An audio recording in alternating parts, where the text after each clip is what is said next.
All right, everyone. Well, thank you so much for joining us and on our eighth grade presentation tonight. Tonight, hopefully, we're going to answer a ton of burning questions families have about that transition from the middle school to the high school.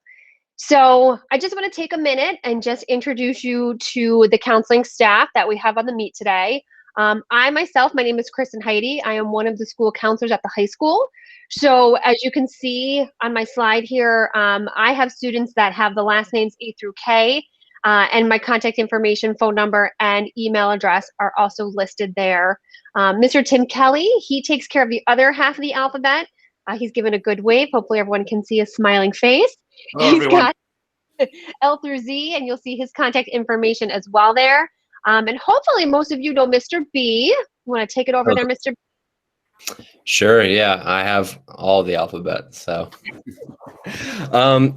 Yeah, so I'm obviously the middle school counselor. Hopefully most of you know me. Want to hit the next slide? Yep. All right, just real quick, this year in 8th grade, just a couple of things that I've done with the kids. Yeah, towards the beginning of the year, Miss Chu, our school social worker, who I should also mention Miss Chu, she is social worker for 6 through 12, so she is available for high school students as well. But her and I discussed anxiety and coping techniques towards the beginning of the school year. Something that's always important, but once kids were coming in, there's still a lot more questions at that point about the pandemic and everything going on. So it seemed like a very good time to go over that. I've talked about and discussed Naviance with the kids, which is something that they're going to be using more in high school. I've been warning of that the last few years throughout middle school. So hopefully they'll be somewhat familiar with it by the time Mrs. Heidi and Mr. Kelly start working on it with them. We went over and made decisions for next year's classes, which all of you should have at least been part of that discussion in some form with your kid. You should have, gotten the email that I sent back in January or February going over all of that. So if you have any questions about that, you're welcome to email me, but that's all in the books at this point. And I mean, overcome many obstacles in a crazy year. That can be said for everybody. This is obviously a very different year for everyone. I'm very proud of what Voorheesville was able to do with it, what our kids were able to do and deal with throughout this insane year. Thank you to all of you for helping them to do all that. And at this point, we have 1 month to go, which is kind of crazy to say, but here we are. Yeah, 1 month to go. Yeah. And I should say to everyone out there in the audience, as far as tonight's presentation goes, we can definitely keep this a little bit casual. If you have questions as Mr. Kelly and I talk about high school and grad requirements and those sorts of things, feel free to put questions you have in the chat. I'm going to ask Mr. B to keep an eye on the chat, and if there's either questions that continually pop up, or if he himself can answer it in the chat, he will. You can also feel free to unmute yourself if you feel comfortable doing that. We'll definitely leave some time at the end of our presentation to answer any questions you might have. But, like I said, we have a small enough group here where feel free to put questions in the chat, or feel free to be brave and unmute yourself. Oh, sorry, Mr. B. I spoke too soon. I got one more slide and then I'm chat moderator. This is just some basic info. It's very similar to the middle school. You have the high school homepage. It's going to give you a lot of information about, up-to-date stuff.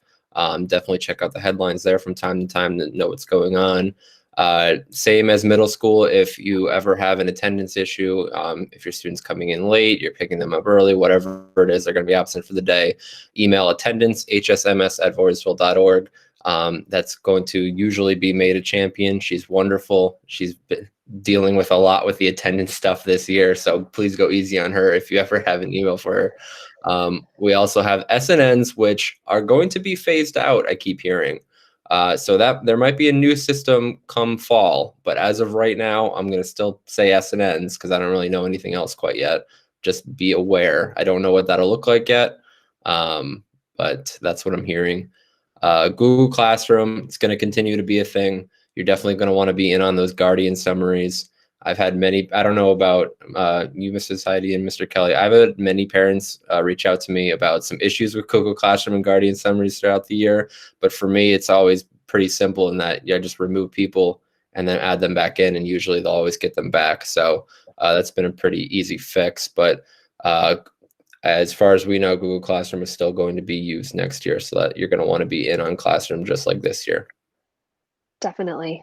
Good old Google Classroom's not going away. Yeah. All right.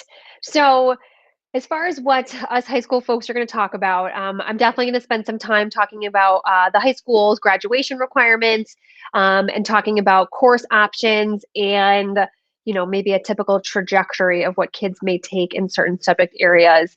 So I'm going to start off by talking about graduation requirements. And the three counselors here, we did have an opportunity in the month of January. We visited Mrs. Glisson's classes virtually, and we did talk with the students about grad requirements and different class choices that they're able to take for their freshman year of high school. So hopefully, if there's any students out there, hopefully the stuff that we talk about today sounds a little familiar, but it's confusing, and there's a lot of words that we're going to say. So if you have questions, please, please, please stop me. Okay, so like I said, I am going to talk about graduation requirements. And what I have up here is the outline of the subject area. So you're going to see course requirements, the subject area all the way to the left hand of this, chart here. And then the middle column is going to give you the number of years or the numbers of credits that you're going to need in that particular subject area. And then also what New York State historically has needed as far as Regents exams go. I'll definitely talk a little bit as we go on through the presentation about exemptions. If you happen to be in any of the accelerated classes this year, I'll definitely touch upon Regents exams, okay? So as you're gonna see, you have to have at least a total number of 22 total credits to be able to graduate from high school, okay? You'll see for English, you're gonna need 4 years or 4 credits. Same thing with social studies, math and science. You're going to need at least 3 years or 3 credits there. Phys Ed, you'll need a total of 2 credits for Phys Ed, which equates to a half credit of Phys Ed for every year that you are in high school. For LOT, or language other than English, you at minimum will need to earn 1 credit, which most of you are earning in middle school by taking both 7th and 8th grade Spanish. I'm sure you all know by now everyone is going to be exempted from the Checkpoint A exam this year. So hitting those 3 milestones will earn you 1 high school credit for language. I'm going to talk about the advanced Regents in a couple slides, but just note that if you're looking to get that diploma, you will need to have either 3 total credits of language, or as you'll see with my asterisk there, you can substitute in 5 credits of either fine art, or art, or music, or tech instead of language. You'll see that Voorheesville does have a unique half credit graduation requirement of career and financial management. Students will also need to have a half credit of health, and then they'll also just need some elective credits to get to that magic number of 22. Okay. So I kind of teased this already, that there's 2 different types of diplomas. So I'm going to talk about the regular Regents diploma first. And as far as graduation requirements go, I kind of like to talk about them in 2 different ways. We've got the credits, which I just talked about on the first slide, and then there's also Regents exams that go along with that too. So like we saw on the first slide, you have to have at least 22 credits, no matter if you're getting the Regents or the Advanced Regents diploma. And with the Regents diploma, you will need to have at minimum 5 required Regents exams. So as you'll see here, you need to have 4 exams in each of the 4 academic core disciplines. So 1 exam in English, 1 exam in social studies, 1 exam in math, and then 1 in science. So those 4. And then in addition to that, you will need 1 Regents exam in one of the other disciplines. So it can either be social studies, math, or science. And that'll equal your 5 total exams. Typically, students are going to take a second Regents in science, math, and social studies. So getting that 5th exam in one of the disciplines is not hard at all. So those are going to be the 5 exams that are going to be required for the regular Regents diploma. Okay, so if I talk about the advanced Regents, so a couple slides ago I said to pursue the advanced Regents diploma, you're either going to need 3 total credits of language, and if that is not attainable for you, you can take 5 total credits in either art or music or technology in lieu of language, okay? So in addition to that, you are going to need to have a total of 8 Regents exams for the advanced Regents. I know this slide looks very, very wordy. A few years ago, New York State put forth different pathways for students to earn the advanced Regents diploma. So they can take a certain number of, or a certain combination of Regents exams in order to get the advanced. Honestly though, most of our students here, I could probably say with some good confidence that 100% of our students graduating this year with the advanced Regents are using that #1 traditional pathway to get their advanced Regents diploma, okay? And with the traditional pathway, the 8 exams that students will get are going to be 1 in English, so that's the ELA. They'll take 2 in history, so they'll have the global history, the US history. They'll have 3 exams in math, which is going to be Algebra 1, Geometry, and Algebra 2, and then 2 exams in science.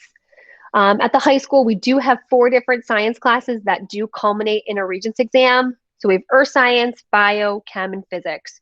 So any of those science Regents will totally be fine for that requirement there. Okay, so it's those 8 exams. And if you're choosing to do the 3 credits of foreign language, you'll also have to take that Checkpoint B exam too. Okay. Any questions about that? That tends to get a little bit confusing for people. Okay. I think I'll briefly just talk a little bit about the exemptions for Regents exams this year. So if you have a student who is accelerated in math and science, so they're taking algebra or earth science, those exams are being given by the state this year. So students can choose to sit and take those exams. Students can choose to take an exemption instead and not take the test. If students do choose to come take the test and they see their score and they're not happy with how they did, students can choose to have an E for exemption on their transcript instead of that score that they got. Any questions about that? Okay. I have a question. Yes. Okay, so with the exemptions, if they're going for the advanced Regents diploma, they would not want to exempt this year, correct? So it doesn't matter. So if they choose to take the exemption this year, they will forever be exempt from that test. They won't have to come back and retake it. So they would have like let's say your student taking algebra this year, they take the exemption for the test. It'll be like a check mark in that requirement. Okay. Okay? Yeah. All right. Yeah. Once you're exempted, you're forever exempted. You don't have to go back and retake a test you were exempted from. You could if you wanted to, but you don't have to. All right. All right. So I'm going to go ahead and move on then. So as far as what students can take in 9th grade, I'm going to go over the different course options for the different subject areas. So for English and social studies, everyone is going to take the same class. So all incoming 9th graders are going to take English 9, and all incoming 9th graders are going to take Global History 9. And just to give you an idea of when traditionally you're going to hit Regents exams for those core areas. So for English, the Regents exam will come after grade 11. And then in the social studies area, there's going to be a Regents exam after 10th grade. You'll have the Global History Regents.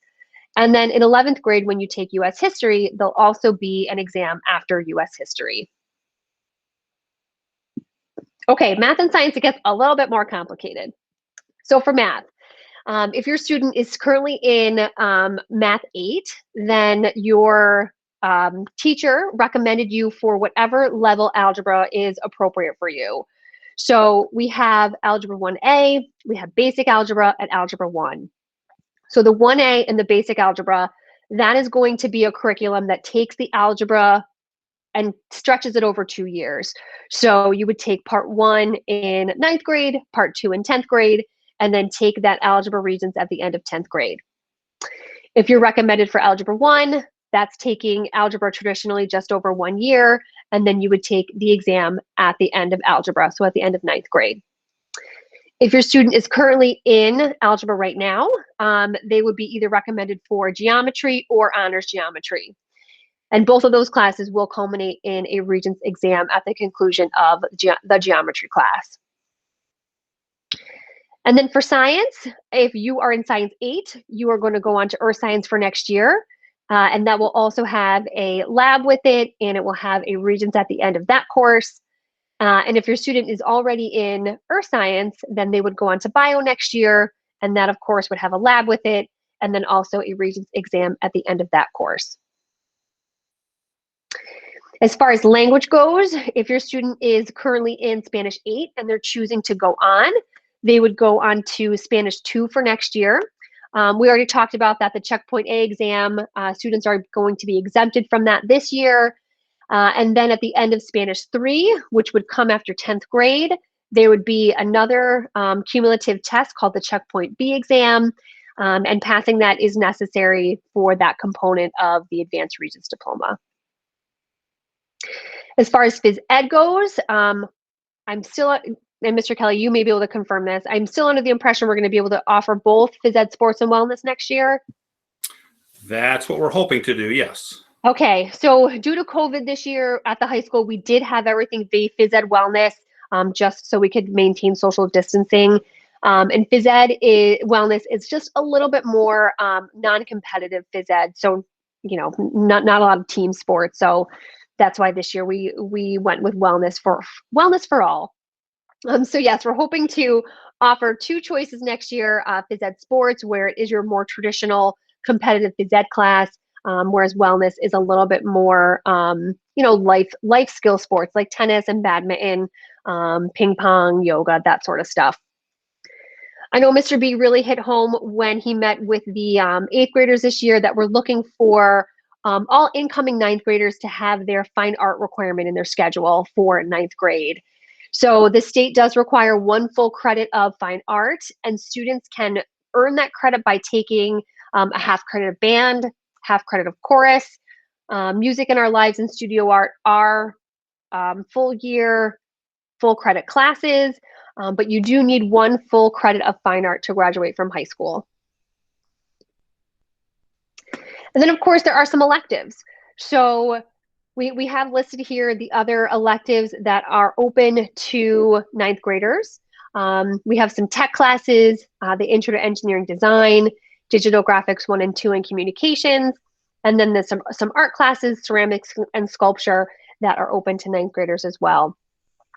And I know Mr. B, you know, went over this with 8th graders with their course selection, but I'll just kind of reiterate that the 9th grade schedule is pretty packed. You're working on a lot of core classes, a lot of graduation requirements, especially if you're choosing to continue with language, and maybe you have, you know, band and chorus in your schedule.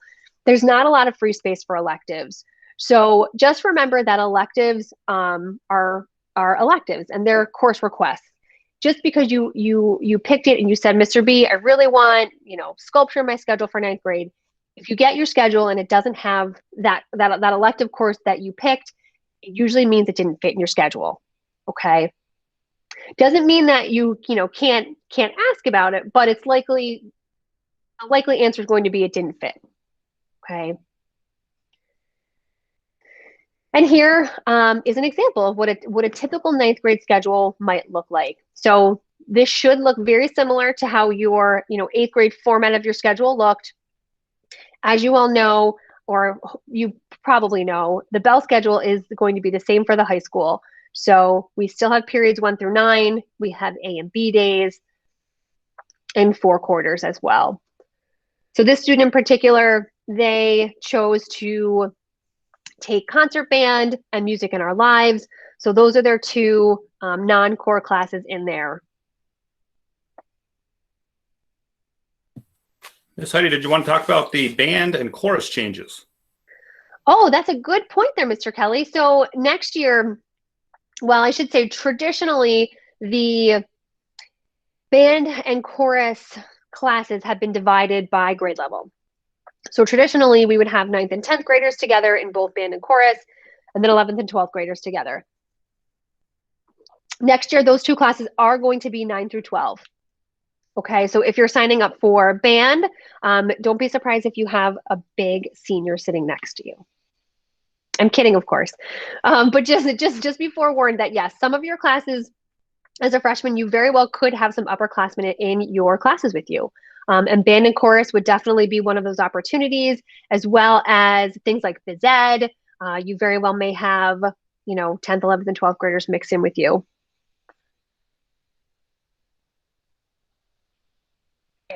I just have a quick question. Can you explain the rationale for that? I mean, I'm not concerned about it. I was just wondering what the rationale was behind the combination of 9 through 12 during those subjects, those classes, I mean. And Mr. Kelly, correct me if I'm wrong, I think it just has to do with size, the number of requests. Especially for band and chorus, the numbers didn't justify two separate classes. So it's going to be one band and one chorus. Yeah, and partially because of instrumentation too, I think.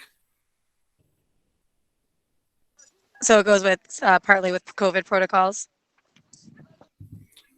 Well, we may have lost some students from the music program due to that, but the students that have signed up for band and for chorus next year, Mr. Jansen made the decision, not by himself, but that the band and the students would be better served if they were all together, so that he can have more than one trumpet and more than one saxophone and things like that. Sure. No, that makes sense. Thank you. I was just curious as to the rationale. I appreciate that. Thank you. Okay, so the next couple slides, what I'm going to go over is by each core area, what a progression could look like. What are the different choices to come as you kind of progress through grades 10, 11, and 12? So like I already said, 9th grade, everyone's going to take English 9. And then as you kind of move your way through, we've got English 10 or English 10 honors in 10th grade. And Mr. Kelly, with that news that you dropped on me last night, my 11th grade is not totally accurate here. We also just had a curriculum change in 11th grade English, but you can choose to take either English 11, or there's going to be AP English literature in your choice for 11th grade. For 12th grade, we have regular English 12, or am I correct in saying this AP language is now the 12th grade option, Mr. Kelly? Yes, it will be. Yep. Okay. So I'll go ahead and I'll make sure to make a correction here. We just learned this week that there's going to be like a little flip-flop in how we're offering English to grades 11th and 12th. We historically had kids take AP language in 11th grade and then AP literature in 12th grade, and we're going to flip-flop those two. So AP literature in 11th grade and then AP language in 12th grade. And you also see I have something listed here called Cte English. That stands for Career and Technical Education, which Mr. Kelly is going to talk about in a couple slides. But that's for students who maybe want to spend half their day and go to Capital Region Career and Technical Education, or you may heard here called BOCES or VOTEC, where students can spend some time learning a different trade or skills or some other kind of employment skills. I know How would you get into a class like English 10 honors? So for our AP and honors classes, it is self-selection. So for students who hopefully you should be doing well in 9th grade English, and hopefully you like to read and write, but hopefully like to read. If you feel like you would like to have a more challenging course in 10th grade, you can self-select and say, I would like to try English 10 honors. Same thing goes for 11th and 12th grade. You can also, I've had, families ask in the past, if I don't take English 10 honors in 10th grade, does that mean I can't choose to take AP in 11th and 12th grade? Not at all. If, you take regular English 10 in 10th grade and then want to try AP, you certainly can. And I'm using this term AP, assuming everyone knows what I'm talking about. But what that stands for is advanced placement, and that is going to be a college level course taught in the high school. With every AP class that you're enrolled in, students take something called an AP exam, and that's traditionally given in May, and it's nationwide. So everyone who's taking AP English language will sit for that AP test in May. Depending on how you do on that test, a college could say if you score well enough, they will grant you college credit for that class. All right, so I'm going to move on to the choices for history. So like I already said, Global 9, everyone's going to take Global. So then when you move on to 10th grade, you start to have a little bit more choice. You can choose to either take Global 10, or we do have an AP World History option for that grade level. Same thing goes for 11th grade US History. You can choose to take regular US or the AP version. And then in 12th grade, students are required to take Economics and Government, and they can fulfill that requirement by either taking half a year of Economics, half a year of Government, or taking AP Micro and Macroeconomics. Okay, so I know this looks a little overwhelming, but like I talked about earlier, math is just a little bit more complicated than social studies and English. So like I already said, if your student is in either Algebra 1A or Basic Algebra, that is going to take your algebra curriculum and stretch it over 2 years. So if you're recommended for Algebra 1A, in 10th grade, you move on to something called Algebra 1B. If you're in Basic Algebra, in 10th grade, you're going to move on to something called Algebra 1. Okay. New York State requires that you have 3 credits of math or 3 years of math. So for students that are taking the algebra curriculum over 2 years, that 3rd year of math, there's really a few different choices you can pick from. We have something called basic geometry, which would be year 1 of a 2-year geometry program. They could take that. We also have accounting, which counts as a math credit. Or there's also CTE math. And like I mentioned with the CTE English, that would be an integrated academic credit that would come with a CTE class that you might choose to take as a junior. For students who are in Algebra 1 as a 9th grader, the typical progression would be Algebra 1, geometry in 10th grade. Usually students will move on to Algebra 2 in 11th. And then if they wanted to continue with math as a senior, they may take pre-calc. We also have the option to take the Algebra 2 curriculum over 2 years. So that's where you're seeing that intermediate algebra as a potential choice in the 11th grade year, and then maybe progressing onto Algebra 2 as a senior. And then if your student is accelerated in Algebra 1 this year, the typical trajectory would go geometry in 9th grade or honors geometry, Algebra 2 in 10th, pre-calculus in 11th, and then hopefully AP Calculus in the senior year. And we also do offer AP Statistics, so that could be something that's also taken in the senior year too as another math elective. Okay, and then moving on to science. If your student is accelerated this year in Earth Science, that is my little flow chart over to the left. So they would go on to bio in 9th grade, typically onto chemistry in 10th grade. And then 11th grade, lots of choices here. Some students choose to go on to physics in junior year, and we do offer an AP Honors Physics option. Or some students will choose to maybe take AP Bio or AP Chem in their junior year. And then senior year, again, lots of choices here. Students can choose to take any of the AP Sciences that they haven't already taken. And sometimes we actually have kids that will take 2 AP Sciences at one time. If you're in Science 8 this year, and you go on to Earth Science in 9th grade, you would then progress onto Bio in 10th grade. And then there's really options to take, different levels of science come 11th and 12th grade. Typical trajectory would probably have kids taking chem in junior year. And then senior year, if they're going on with science, again, they can really pick from physics, AP Honors Physics, AP Chem, or AP Bio. For students who are, again, going to spend half their day over at Capital Region BOCES, they may take a CTE or an integrated science credit through their program there. We also have some science electives. We have forensics and environmental science that will also count for science credit. So really, really lots and lots of options there in our science curriculum. All right, Mr. Kelly, I've done enough talking. All right, thank you, Ms. Heidi. So my part of the show has to do a little bit with other things that you can expect in high school, maybe from us, and maybe things that we expect from the students. You know, certainly I think that the high school can be more rigorous. You know, I think you'll find that at least a couple of your teachers next year are going to be pretty demanding, pretty challenging. You know, and as the years go on, students who want to challenge themselves will have more and more opportunities to do that.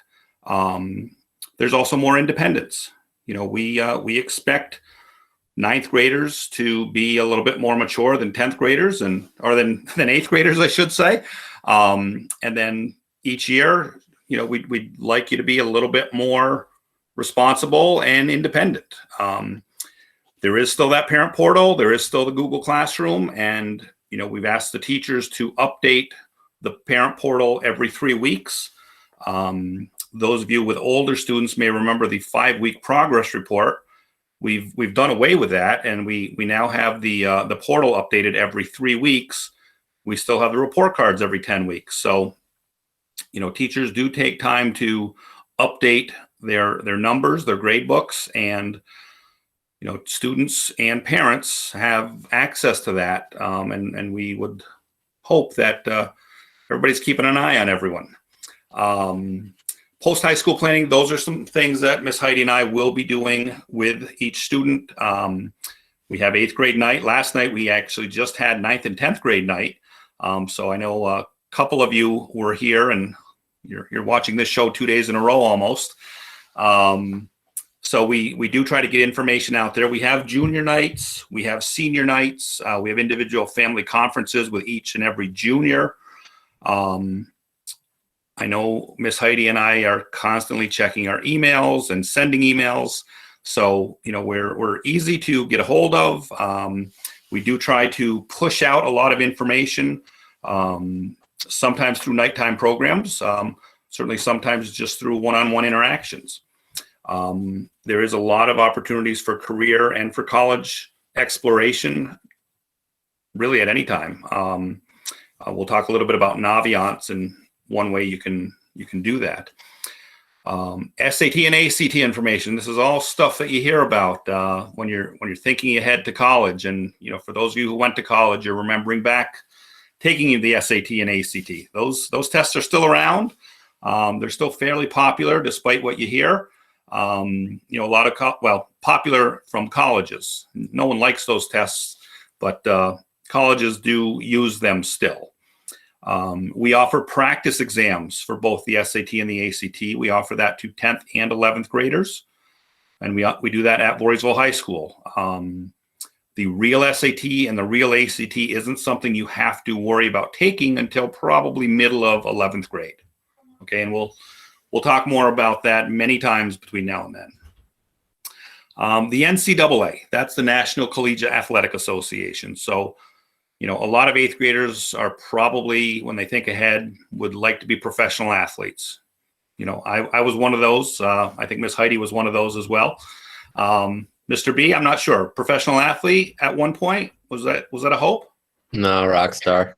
I think professional. Oh, not professional cat lover, Mr. B. I know I considered letting my cats in, but I decided probably not tonight. Not appropriate. So. Do you have cats, Mr. B? Oh, do I have cats? Don't get me started. Anyway, so the NCAA Eligibility Center is where you can go right now and you can find out what it takes to be a college athlete from an academic standpoint, because it's not just about being good on the field. You actually have to be solid in the classroom. And, you know, there is a list of coursework that you have to complete before you're eligible. And, you know, I'll say this at 8th grade night, because this is the one hurdle that's the hardest to clear, and that's Algebra 2. If a student can't get through Algebra 2 in our school, they probably won't be eligible to compete as a freshman in college athletics. So that's definitely the big one. All right. Mr. B touched on the supports at the start of this. Miss Heidi and I are the school counselors. Miss Chu is the school social worker. Mrs. Kemp is the school psychologist. Nurse Pooler is the nurse for grades 6 through 12. We do have a 9th grade team. It's not quite the same as the middle school teams because there are so many variations of schedules, and not every teacher that has every single student will be at the 9th grade team meetings. But the core group, the group of teachers that has most of the 9th graders, do meet regularly to talk about students and try to catch someone before they fall too far. We do have homework center. It's been virtual, but I'm confident next year it'll be back to in-person after school every Tuesday, Wednesday, and Thursday. My expectation is that we will have a late bus that serves that purpose. That's one opportunity for students, but certainly students can stay after school with their teachers and get some more help that way as well. And look, I jumped ahead. There's the counselors and the social worker and the psychologist. Next slide, please, Miss Heidi. All right, so we've listed out a lot of the clubs and sports. Probably it's a pretty comprehensive list of our clubs and our sports at the high school. I think that's a fairly impressive list for a school our size. And what I would say to the 8th graders that are on the meet, you don't have to do everything. You don't have to do half of these things. I would encourage you to get involved, try out a few things, see what you like. Stick with the things that you like, show commitment to the things you like, become a leader in the things that you like. And those things, that thing or things that you're passionate about, doesn't have to be on this list. It doesn't have to be affiliated with our school at all. Maybe you volunteer, maybe you do something with your religious organization. Maybe you're going to get a job. All of those things are wonderful. And they'll help you grow as a person, and they're nice resume builders. Speaking of resume builders, Naviance, Mr. B touched on. Naviance does a lot of things. Each student has an account in Naviance, and they could go home. Well, you are home. At your home tonight, you could stop doing that, Miss Heidi. You could search for careers. You could search for colleges. You could find out information about a specific career or a specific college. You can see what scholarships are out there. There's a scholarship search engine. And the resume builder on Naviance is a place where you can keep track of the things you do. If you're on varsity baseball as a freshman, that's impressive. Put it on your resume. If you volunteered at a soup kitchen, put it on your resume. It doesn't have to be things you do in school, but we're looking for things starting with this summer. What have you been doing in school, out of school, sports, clubs, jobs, volunteer work? It might not be something that you remember vividly at the end of 11th grade when you're thinking about starting your college application. So Naviance is a place where you can keep track of such things. Okay. Ms. Heidi did touch on the Career and Tech Ed Center. There's actually 3 or more centers that we participate with. The main campus is in Albany, just above Waterville East Shaker Road. The correct name right now is Career and Tech Ed Center, but I still call it VOTEC most of the time. Some of you may call it BOCES. It's not necessarily the BOCES or the VOTEC that parents might remember from their days in high school. It's a lot more high tech. They do some pretty amazing things. There's welding, there's construction, there's cosmetology, there's electrical trades, there's auto mechanics. One of the things in Schoharie has to do with like fiber network technicians. Some very cool things that they offer. And our students in 11th and 12th grade that want to do that for half a day are given the opportunity to do that. All we ask from them is that they pass their courses in 9th and 10th grade and they have decent attendance. Okay.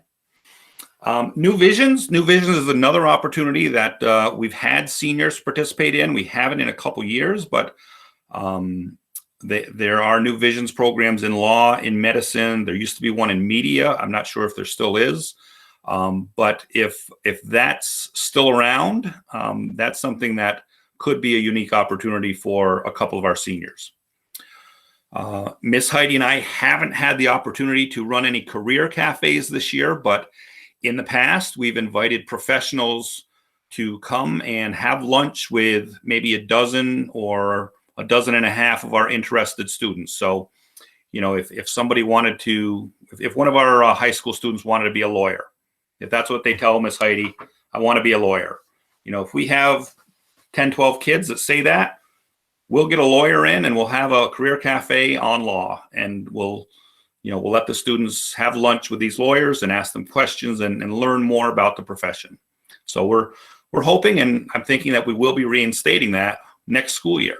And ninth graders do have the opportunity to attend these.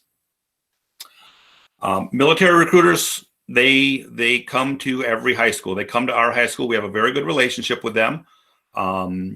We are obligated to give the military a list of our juniors and seniors, their name, their address, their phone number.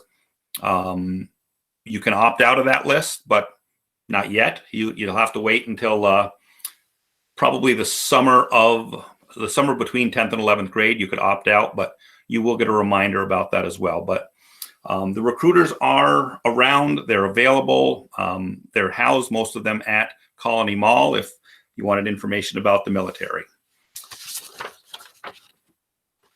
And then this is actually my final slide. And Miss Heidi went over kind of a lot of this stuff, but at the high school, we have 12 different advanced placement courses. And Miss Heidi did mention there's a big test at the end of each of these courses, which could potentially lead to college credits.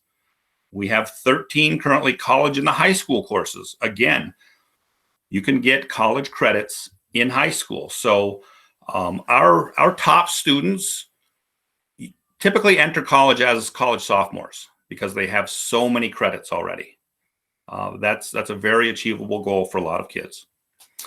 We have 3 Project Lead the Way courses, and these are more things that are potentially college credits. They deal with engineering. RIT sponsors these courses, so I know these credits go to RIT. They probably transfer to other places as well, so more opportunities. Distance learning, it's not new because we had it a long time ago. We got rid of it for a while, and now it's back, and I think it's here to stay. Distance learning allows us to teach courses that really we're too small to teach, or maybe we don't have teachers qualified to teach. This coming school year, so in September, we're offering marine biology, sign language, art history, sports marketing, and computer science. These are things that our teachers can't teach. So we're able to offer these things to a small group of students. And usually that's 11th and 12th graders that get first dibs at these things. But we could have a 9th grader take one of these if there was room. But certainly something to look forward to. And the menu will change from year to year. But you know, I think the high school does a pretty decent job of offering quite a bit to choose from, so that every student has an opportunity to, take a path that's interesting for them, that hopefully leads to what they want to do after high school. Could be college, could be work, could be the military. But hopefully Miss Heidi and I can, be a small part of helping as students are on that journey. So with that, we'd like to open it up for questions. You can put them in the chat. You can unmute. Whatever you'd like to do. We will hang around for a little bit.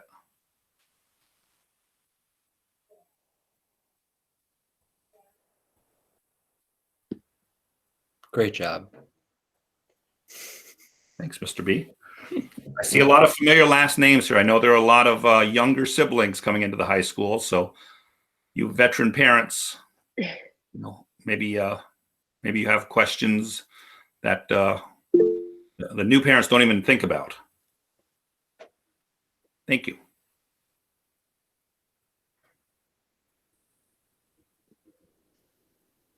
And if there's no questions, feel free to leave the meet, or if you want to ask us something individually, you can hang on and we'll We'll hang on till everybody leaves.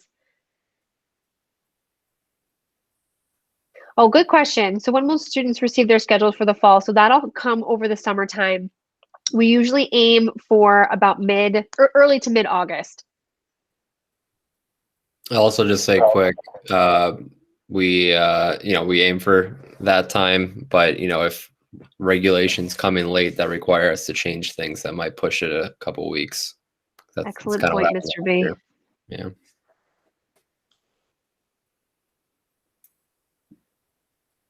Everyone, you're welcome. It's being so nice.